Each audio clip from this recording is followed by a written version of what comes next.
तो इस कहानी में हमें दिखाया गया है कि इस मॉडर्न टाइम में भी विचेस इन्हीं चुड़ैलें पाई जाती हैं। बस उनका रूप इंसानों वाला होता है, यानी वो इंसान जैसे ही बनकर इंसानों के बीच में रहती हैं। तो शुरुआत में हमें तीन लड़कियां दिखाई जाती हैं जो अच्छी विचेस बनने की पढ़ाई कर रही हैं एक किताब के जरिए। इसके अलावा वो किताब के जरिए काला जादू करने की भी कोशिश करेंगे, मगर वो कामयाब नहीं हो पाती क्योंकि ग्रुप या दायरे में चार लोग होते हैं आमतौर पर, मगर वो तीन थी और ग्रुप में एक और का होना जरूरी था। मगर इधर वो जगह खाली थी जिसके बगैर उनका ये दायरा मुकम्मल नहीं तो वो काला जादू भी नहीं कर सकती। मतलब कि होती तो वो चुड़ैल ही है, मगर इसके बावजूद भी काला जादू नहीं कर पा रही थी। यही वजह है कि वो उस आखिरी इंसान को पिछले कई सालों से ढूंढने की कोशिश कर रही है। इसके बाद हम देखते हैं एक लड़की को जिसका नाम लिली होता है, जो कि अपने मोम के साथ इसी टाउन में शिफ्ट हो रही थी क्योंकि लिली की मोम ने इसी टाउन में रहने वाले एक आदमी से शादी कर ली थी, जो जाहिर है अब लिली का सुतीला बाप था। और उसके अपने भी तीन बच्चे थे जो तीनों लड़के ही थे। अब उन सभी को एक अच्छी फैमिली की तरह मिलजुल के रहना था, मगर ये इतना भी आसान नहीं था क्योंकि लिली का बाप भी सुतीला और भाई भी। और तो और उन तीनों लड़कों को भी लिली और उसकी मोम का यहाँ आना अच्छा नहीं लग रहा था। अब रात के वक्त लिली के कमरे में उसकी मोम आती है और कहती है कि बेटा तुम कल से स्कूल चली जाओ क्योंकि जाना ही तुम्हारे लिए बेहतर है। जिस पर लिली कहती है मोम अभी तो हम यहाँ आए हैं तो इतने जल्दी स्कूल, और नए स्कूल में क्या मैं इतने जल्दी दोस्त बना पाऊंगी? जिस पर उसकी मोम कहती है हाँ क्यों नहीं मेरी बेटी, तुम तो सबसे खास हो और तुम्हारा अलग होना ही तुम्हारी खूबी है, तो तुम्हें कोई भी फिक्र नहीं करनी, बस खुश रहो। अब अगली सुबह लिली अपनी मोम की बात मानकर स्कूल चली ही जाती है, मगर आज स्कूल में उसका पहला दिन था तो वो थोड़ी सी परेशान लग रही थी। उसका मूड खराब था ही कि तभी उसका खून निकलने लगता है और जब एक लड़का टीवी ये देखता है तो उसका मजाक बनाने लगता है। तब इस बात से शर्मिंदा होकर लिली वॉशरूम में आ जाती है जहाँ वो काफी रो रही थी। जहाँ फिर तभी उसकी मदद करने के लिए वही शुरुआत वाली तीन लड़कियां आती हैं जो काला जादू करने की कोशिश कर रही थी। वो दरअसल लिली की क्लास में पढ़ती थी। वो उसे संभालती है, उसकी मदद करती है, जहाँ अब उनकी दोस्ती हो जाती है। जिसके बाद वो चारों एक साथ खाना खाने के लिए जाने लगती है, मगर रास्ते में ही लिली की तबीयत खराब होने लगती है। तब दर्द बर्दाश्त करने के लिए वो अपने गले में पहने लॉकेट को जोर से पकड़ लेती है। उन तीनों में से एक लड़की देखती है कि इस लॉकेट पर तो काले जादू का कोई निशान बना हुआ है, जो देख तीनों काफी खुश हो जाती है क्योंकि उनके चौथे मेंबर की यही निशानी थी जो लिली की तरफ ही इशारा कर रही थी। इसीलिए वो तीनों एक साथ उसे कहती है कि स्कूल के बाद हम बाहर घूमने जाएं, तुम्हारे लिए सरप्राइज है। फिर घूमने के बाद जब अगले दिन लिली स्कूल आती है तो उसकी तबीयत दोबारा से खराब होने लगती है, जो देख वही लड़का टिमी उसके कानों में आकर बोलता है कि अगर तुम मेरे साथ मिल जाओगी तो मैं तुम्हारी मदद कर दूंगा जिससे तुम्हारी तबीयत ठीक हो जाएगी। तब ये सुन लिली को गुस्सा आ जाता है और वो बगैर हाथ लगाए टिमी को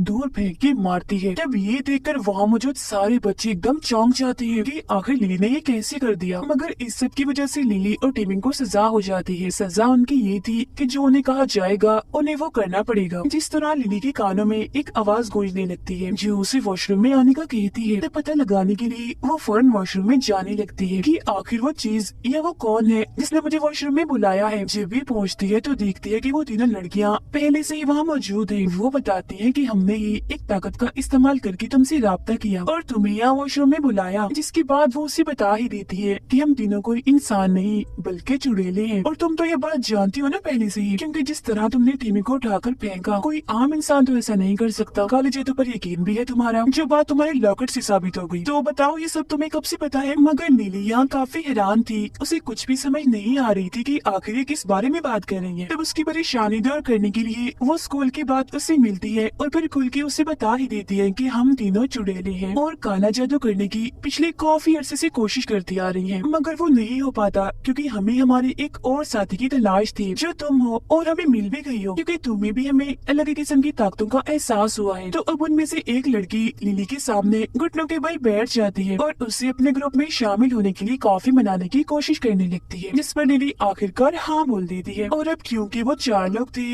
मतलब कि उनका ग्रुप पूरा हो गया था, तो वो किसी भी किस्म का जादू कर सकती थी। जिसके बाद वो अपनी अपनी ताकतों को आजमाने के लिए जंगल में जाती है और पत्थरों की मदद से एक बड़ा सा दायरा बनाकर उसके अंदर बैठ जाती है और कुछ मंत्र वगैरह पढ़ने लगती है। उन्होंने आंखें भी बंद की हुई थी और फिर जब लिली आंखें खोलती है तो देखती है कि सब कुछ रुक गया है, मतलब कि टाइम थम गया है, जिसका मतलब साफ था कि उनके पास सच में अनोखी ताकतें हैं, जिससे वो काफी खुश हो जाती है।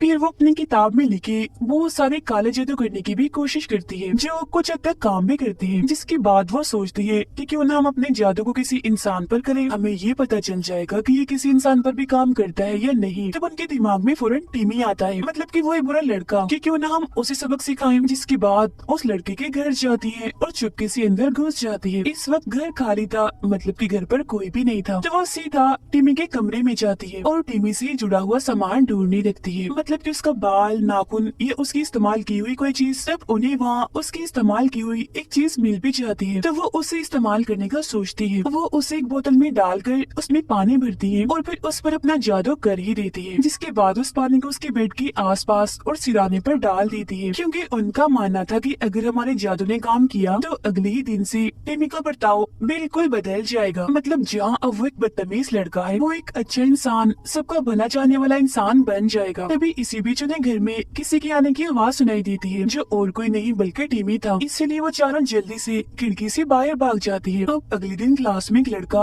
अजीब सी हरकतें कर रहा था, जैसे वो डरावनी सी आवाजें निकाल रहा था, जो देखकर टिमी उसे ऐसा करने से मना करता है कि क्या तुम ऐसी अजीब आवाजें निकाल रहे हो, दूसरों का ख्याल करो, इससे सबको परेशानी हो रही है। जो देखकर चारों लड़कियां हैरान तो थी मगर खुश भी थी कि आखिरकार हमारा जादू काम कर गया, यानी कि टिमी बुरे से एक अच्छा लड़का बन गया। और फिर इसी दिन टिमी लिली से अपने बर्ताव की माफी भी मांगता है कि आई एम सो सॉरी, मैंने तुम्हें बहुत परेशान किया, मैं शर्मिंदा हूँ काफी, और हमारे घर में एक पार्टी होने वाली है, मुझे उम्मीद है तुम सब उसमें लाजमी आओगी। जहाँ फिर रात में वो चारों जैसे उस पार्टी में पहुँचती है तो वहाँ आई लड़कियाँ उनका मजाक बनाने लगती है, जो देखकर लिली का मूड खराब हो जाता है। इसीलिए वो वॉशरूम में चली जाती है, जहाँ तभी टिमी आता है और उसे समझाता है कि वो बहुत बदतमीज लड़कियां हैं, तुम उनकी बातों पर ध्यान ना दो, ठीक है, और पार्टी एंजॉय करो। जिसके बाद वो दोनों भी पार्टी में आकर डांस करने लगती है। टिमी जब लिली का लॉकेट दिखता है तो बताता है कि मेरी मॉम ने भी मरने से पहले मुझे एक लॉकेट दिया था। और एक हैरानी वाली बात बताऊं, मेरी मॉम के मरने के बाद मैं अभी भी उनसे राब्ते में हूँ। एक बोर्ड के जरिए मैं उनसे बात करता हूँ, बोर्ड काले जादू के लिए इस्तेमाल किया जाता है। और फिर अगले ही दिन टिमी भी उनके ग्रुप में शामिल हो जाता है, क्योंकि सच में वो बदल गया था और वो सब अच्छे दोस्त बन गए थे। अब लिली सबको अपने घर बुलाती है एक प्रोजेक्ट पर काम करने के लिए। फिर जब ये सारे लोग लिली के घर पर थे तो तभी वहाँ लिली का सौतेला भाई आता है, और जैसे ही वो टिमी को देखता है उसे काफी गुस्सा आ गया था, इसीलिए वो यहाँ से चला जाता है। जिसके बाद ये पांचों भी लिली के कमरे में चले जाते हैं, जहाँ ये लोग एक गेम खेल रहे थे, जिसमें इनको आज अपने अपने सच और राज सबको बताने थे। जहाँ सब बारी बारी अपने खुफिया राज बताने लगते हैं, और जब बारी आती है टिमी की तो वो बताता है कि मैं एक अच्छा लड़का नहीं था, मैंने बहुत सारे लोगों के साथ गलत किया, मैंने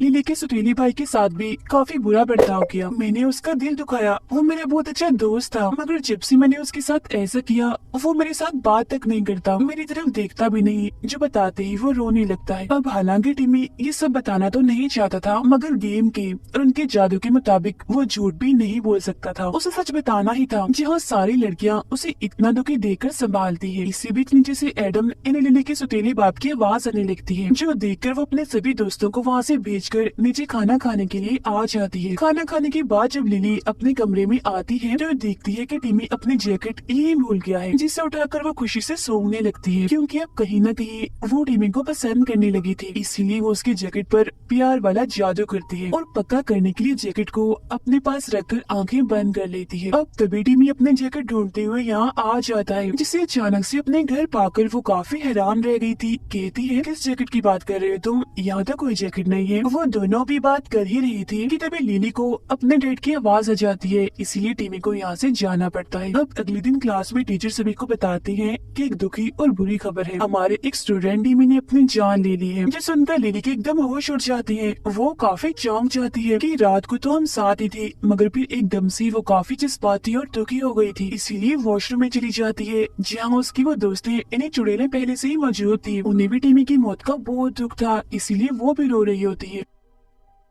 साथ ही उन्हें ये भी लग रहा था कि हो ना हो हमारे उस पर जादू करने की वजह से उसकी मौत हुई, और ये भी हो सकता है कि कल रात जो राज उसने बताया उसके बाद शर्मिंदगी से उसने अपनी जान ली हो। पर लिली बताती है कि नहीं, सब मेरी वजह से हुआ, कल रात मैंने उस पर प्यार का जादू किया था और उसे पक्का भी कर दिया था। जिस उनमें से एक कहती है, ये तुमने क्या कर दिया लिली, तुमने टिमी के साथ तो गलत किया ही किया, साथ ही हमारे साथ भी अपना वादा तोड़ दिया। हमने क्या फैसला किया था कि जब तक टिमी पर एक जादू का असर है हम उस पर दूसरा कोई भी जादू नहीं करेंगे, मगर तुमने सब गड़बड़ कर दी। जिसके बाद वो लिली की इस हरकत पर उससे नाराज हो जाती है। अब अगले सीन में लिली जब अपने कमरे में थी तो उसे अपने डैड एडम की आवाज आती है जो किसी से बात कर रहा था। चेक करने जब वो नीचे आती है तो देखती है कि एडम अपने बेटे को समझा रहा होता है कि जो तुम्हारे साथ टीमी ने किया उसे भूल जाओ, दिल बड़ा करो, तुम बहादुर हो, डरपोक और बुजुर्ग तो तुम्हारा दोस्त टीमी था जिसने अपनी जान ले ली। अब ये सब सुनने के बाद लिली जैसे कमरे की तरफ जा रही होती है तो तभी अचानक उसके सामने एडम आ जाता है और उसे वो दीवार पर लगी घड़ियां और पुरानी चीजों के बारे में बताने लगता है, जिससे उसे फौरन अजीबोगरीब चीजें दिखना शुरू हो जाती है जो सब किसी काले जादू की तरफ इशारा कर रही थी। वो चीजें थी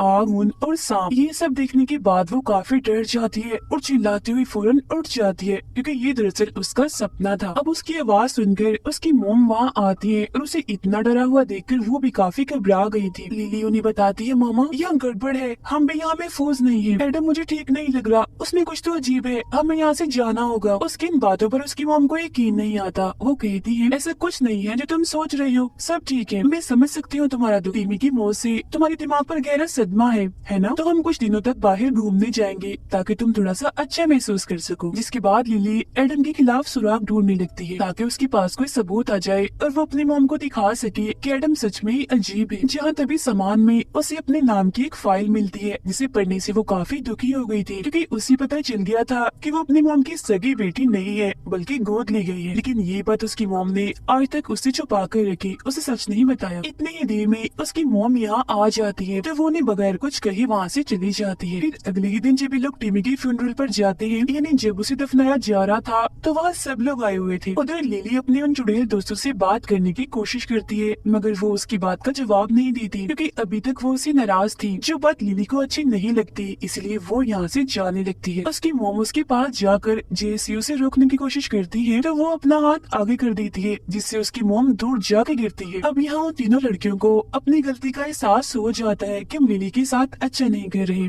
क्योंकि अगर गलत उसने किया है तो हमने कौन सा अच्छा किया, हमने भी तो टीमी से बदला लेने के लिए उस पर जादू किया ही था। जिसके बाद ही वो तीनों अब जादू ना करने की कसम खाती है। उधर लिली की मोम ने भी उसकी यहाँ से जाने वाली बात मान ली थी। वो अपना और लिली का सामान पैक करके गाड़ी में रख रही थी। जहाँ पर तभी लिली आती है। उसकी मोम कहती है कि मुझे पता है तुम सच जान गई हो, मतलब कि तुम मेरी सगी बेटी नहीं हो और हो सके तो मुझे माफ कर देना बेटा, मैंने आज तक तुमसे ये बात छुपा के रखी। दरअसल मुझे डर लगता था कहीं तुम्हारे साथ कुछ गलत ना हो जाए, और अगर तुम्हारे साथ गलत हुआ तो मेरे साथ भी हो जाएगा। यही वजह है कि मैं तुम्हें हमेशा कहती थी कि तुम्हारा अलग होना ही बेहतर है, क्योंकि जब तुम अलग होगी तो गलत सिर्फ तुम्हारे साथ ही होगा। ये सुनकर लिली कहती है, सच में सगी माँ सगी ही होती है, तुम मेरी माँ कभी बन ही नहीं सकती, क्योंकि एक सगी माँ कभी भी अपनी बेटी को ऐसे नहीं कहती, मुसीबत में उसे अकेले नहीं छोड़ सकती। और फिर तभी उसकी मोम अपना रूप बदलने लगती है, जो दरअसल और कोई नहीं बल्कि एडम था, जिसकी मोम का रूप लेकर उससे बातें कह रहा था। दरअसल एडम भी कोई आम इंसान नहीं बल्कि एक विच ही था। वो पहले लिली का ध्यान भटकाता है और फिर उसे मुक्का मार के बेहोश कर देता है और पकड़कर उसे जंगल में ले जाता है। उधर वो तीनों चुड़ैले